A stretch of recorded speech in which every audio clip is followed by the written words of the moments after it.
हिंदी में यूपीएससी की तैयारी से संबंधित प्रोग्राम्स को देखने के लिए सब्सक्राइब करें स्टडी IQ IAS हिंदी। नमस्कार, मैं उस क्षेत्र की बात कर रहा हूं जहां पर एक समय पे सैकड़ों चक्रवातों का निर्माण हो सकता है। वो बंगाल की खाड़ी अभी आप पाएंगे कि एक नए चक्रवात को जन्म देती हुई दिखाई दे रही है। और ये शब्द मेरे नहीं, ये शब्द हैं बेसिकली हमारे मौसम विभाग के द्वारा बताया गया कि भाई एक लो प्रेशर सेंटर है जिसका निर्माण हो चुका है।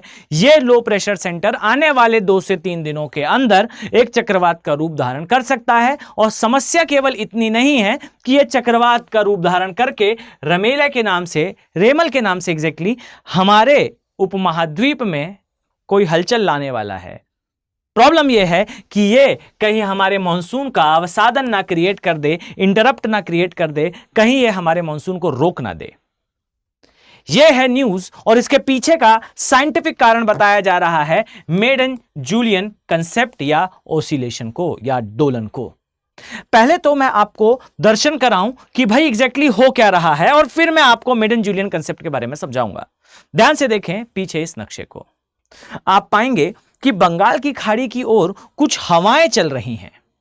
ये जो हवाएं हैं ये लगातार इस एरिया में बढ़ती हुई दिखाई दे रही हैं। यहां पर अगर आप देख पा रहे हो तो आई थिंक आपको एक विंड का सिस्टम दिख रहा होगा।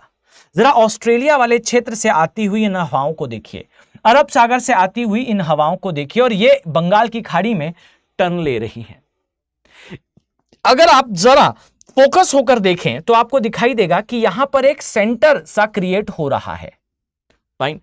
और ये जो सेंटर क्रिएट हो रहा है, अगर आप थोड़ा जूम करके इस स्क्रीन को देखें तो आप एक बात समझ पाएंगे कि इस स्थान पर लो प्रेशर का सेंटर मूव भी कर रहा है।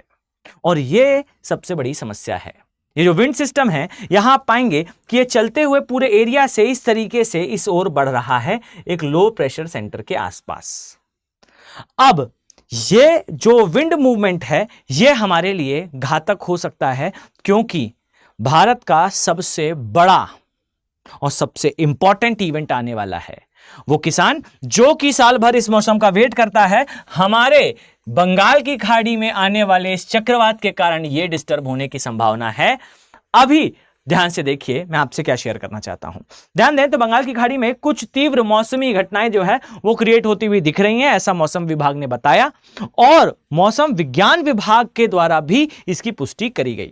जहां पर मौसम विभाग ने बेसिकली भारत में जो मछुआरे हैं उनके लिए गाइडलाइन जारी कर दी है कि भाई आप आने वाले 1 या 1.5 दिन के अंदर तटीय क्षेत्र में वापस आ जाएं, क्योंकि इस चक्रवात से विनाश की संभावनाएं बढ़ रही हैं।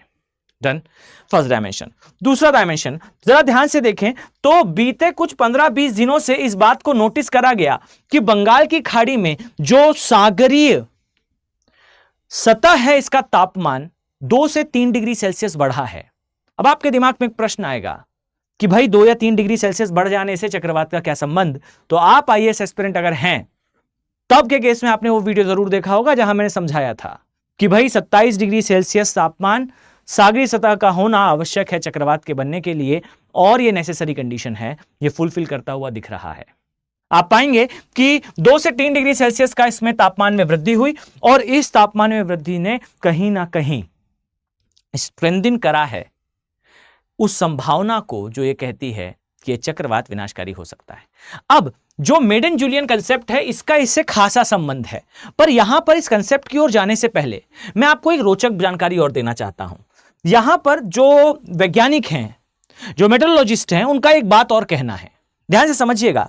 कहा यह जा रहा है कि अगर यहां पर ये जो चक्रवात है ये निर्मित होता है, मान लेते हैं, तो इस स्थान पर निर्मित होने पर अगर ये चक्रवात भारत की तरफ जाएगा या म्यांमार की तरफ जाएगा, ये 2 संभावनाएं निर्मित होंगी। दोनों ही केसेस में अगर ये म्यांमार के केस में म्यांमार देश की तरफ जाएगा तो हमारा जो मॉनसून है ये डिस्टर्ब होगा ही। भारत की तरफ जाएगा तो भी ये डिस्टर्ब, इसमें हलचलें तो होंगी ही।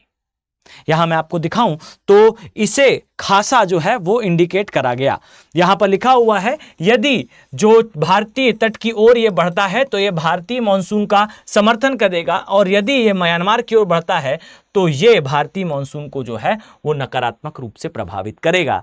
अर्थात अगर ये भारत की ओर बढ़ने वाला है तो आप कह सकते हैं कि विनाश तो ठीक, लेकिन हमारा जो विंड सिस्टम है ये स्ट्रेंथन होगा, और म्यांमार की तरफ यानी कि हमारे मॉनसून का डिस्टरबेंस, बड़ी समस्या।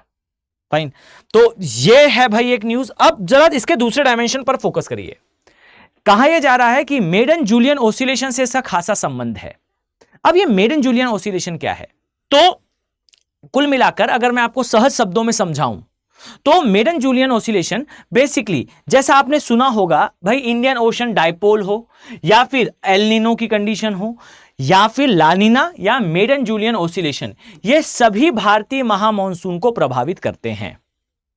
लेकिन इनमें से जो खासकर इंडियन ओशन डाइपोल है, भारतीय हिंद महासागर या हिंद महासागर का द्विध्रुव, यह केवल हिंद महासागर तक ही प्रभावी है। लेकिन जो मेडन जूलियन ऑसिलेशन है यह 8 चरणों में होने वाली एक घटना है, और यह वैश्विक रूप से सभी देशों को, सभी महाद्वीपों को प्रभावित करती है, और यह घटना 8 चरणों में कंप्लीट होती है। सहज शब्दों में अगर मैं आपको समझाऊं तो मेडन जूलियन ऑसिलेशन में होता यह है कि जो वायुदाब है यानी कि जो प्रेशर है, इसको होल्ड करने वाले सेंटर्स यानी कि लो प्रेशर सेंटर्स, इसके अलावा जो मॉइस्चर है या जो क्लाउड्स हैं या मैं कहूं जो मेघ हैं, फाइन, ये सभी एक निश्चित समय में लगभग 30 से 40 दिन का ही समय होता है, इस समय इंटेंसिफाई होते हैं और थोड़े ईस्ट के साइड मूव करते हैं। और ये जो कंडीशन है ये एक ऑसिलेशन के फॉर्म में, एक दोलन के फॉर्म में आती है। सभी चीजें या सभी राशियां, आप कह लीजिए मेघ, ये कुछ समय के लिए विक्षेपित होते हैं, अपने स्थान से डाइवर्ट होते हैं। काफी इंटरेस्टिंग कंसेप्ट है। हर एक महाद्वीप में जो लो प्रेशर सेंटर हैं वो आगे की ओर शिफ्ट होंगे फिर वापस आ जाएंगे। ये एक लहर की तरह चलता है पूरे विश्व में। मेडन जूलियन ऑसिलेशन, ये ऑसिलेशन जिस समय हिंद महासागर में है और अगर भारत में मॉनसून आ रहा है तो डियर बढ़िया घंटी बज रही है, भारत में वर्षा पर्याप्त होगी। समस्या यह है कि मेडन जूलियन ऑसिलेशन अगर प्रशांत महासागर में है तो डियर, यह ऑसिलेशन का उस स्थान पर होना भारतीय महामॉनसून को नकारात्मक रूप से प्रभावित करता है। यह एक जनरल फिनोमिना है विदाउट चक्रवात की कंडीशन। मैं बिना चक्रवाती कंडीशन की बात कर रहा हूं, पर चक्रवात की कंडीशन में फिर उस चक्रवात की लोकेशन जो मैंने अभी बताई, इस पर निर्भर करेगा वर्षा।